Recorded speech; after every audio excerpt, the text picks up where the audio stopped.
During the reign of Caliph Harun al-Rashid, Baghdad is the center of the global economy. It is a sprawling, wealthy hub of international trade, where it is entirely normal for merchants to lock up their shops, join a caravan, and disappear for years at a time on long trading expeditions.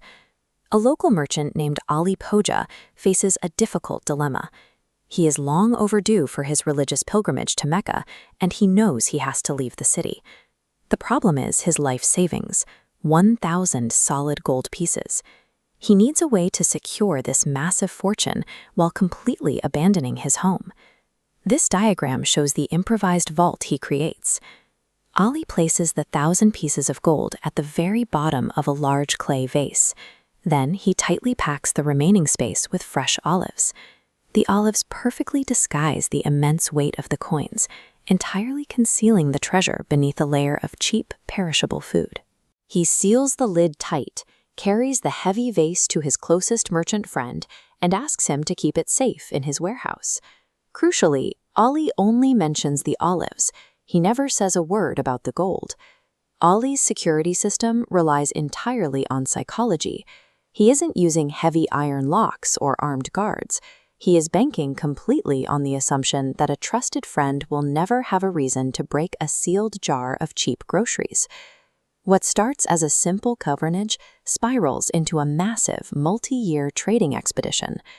Ali travels from Mecca to Cairo, visits the pyramids, trades in Damascus, and even journeys all the way to India. 7 full years pass before he finally heads home. Back in Baghdad, the gold sits perfectly safe until a completely random evening, just a month before Ali's return. The merchant's wife gets a sudden, intense craving for olives. Wanting to satisfy it, the merchant decides to breach the vault, breaking the 7-year-old seal on his friend's property. When he opens the jar, he finds exactly what you would expect. The top layer of olives is completely rotten, but to see if any are still good underneath, he shakes them out into a dish. Gold coins tumble out with the rotting fruit. In an instant, the friend's loyalty evaporates, replaced by pure greed. The merchant empties the gold and hides it, but to avoid getting caught, he has to hide his tracks. He goes to the market, buys a fresh batch of new olives, throws away the rotten ones, and fills the vase back to the brim. He corks it, reseals it, and places it exactly where Ali left it. This seamless restoration of the vase transforms the theft into something invisible. By the time Ali Khoja discovers the gold is missing, the physical evidence of the break-in has already been erased, leaving him with no way to prove his friend ever touched the jar. A month later, Ali finally returns to Baghdad. He eagerly collects his vase, carries it to his room, and breaks the seal. He digs through the olives, but his hands hit the solid bottom of the clay. The gold is gone. Horrified, he immediately rushes back to confront his friend. The friend has his defense perfectly prepared. He leans on his own ignorance, stating accurately that Ali never told him what was inside. He points out that he gave Ali the warehouse key, and Ali found the vase sitting in the exact same spot, with the seals seemingly untouched. The dispute escalates to the highest local authority, the Qadi, or judge. But the Qadi's court functions on a specific principle. In the absence of witnesses, the word of a respected man is law. If an accused merchant is willing to stake his soul on a holy oath of innocence, the system is designed to believe him. Ali has no witnesses. He has no written contract. The merchant simply stands before the judge, raises his hand, and solemnly swears that he never touched the gold. Because strict court rules prioritize this formal oath, the judge officially acquits the thief. Ali is left completely ruined. A formal legal system designed to protect the innocent can easily become an impenetrable shield for a predator. If a thief understands exactly what evidence the court requires, they can manipulate those rigid rules to steal in broad daylight. Refusing to give up, Ali petitions the supreme ruler, Caliph Harun al-Rashid. That very night, the caliph is wandering the streets of Baghdad in disguise. He pauses near a moonlit alleyway, where he spots a group of local children acting out the trial of Ali Khoja as a game. The boy playing the judge takes a completely different approach from the adult court. When the fake merchant offers to swear his solemn oath, the child stops him. Instead of listening to promises, the boy demands to physically inspect the vase of olives. The child summons two playmates to act as expert olive dealers. He doesn't ask them about the gold or the seal. He asks a purely biological question.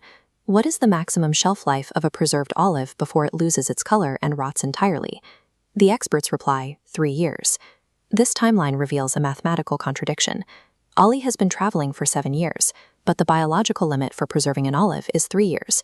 That impossible gap destroys the merchant's alibi. The food's physical state proves someone recently broke the seal and replaced the fruit. While the adults focused on the merchant's reputation and his solemn promises, the child found the truth by looking at the only thing in the room that couldn't lie, the fruit. The caliph is stunned by the boy's brilliance.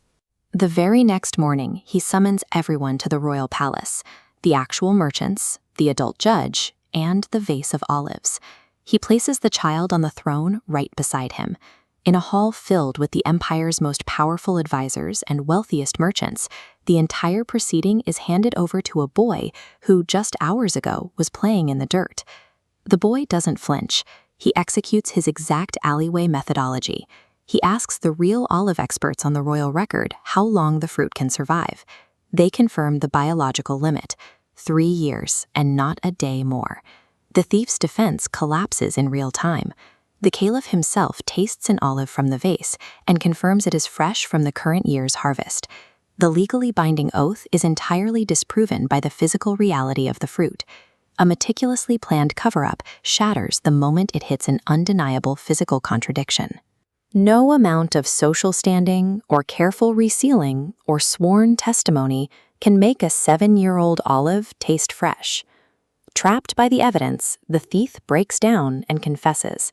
He reveals where he hid the 1,000 pieces of gold, which are quickly returned to Ali Colia. For his betrayal and theft, the merchant is immediately executed. The caliph rewards the brilliant child with a heavy purse of gold and sends him home. Then he turns to the adult judge, publicly humiliating him by ordering him to learn how to properly investigate a crime from the mouth of a child. A courtroom's primary duty is not to blindly trust the honorable reputations of its citizens. True justice requires testing those claims against the unalterable laws of physical reality. Because humans can lie, but an olive will always rot exactly on schedule.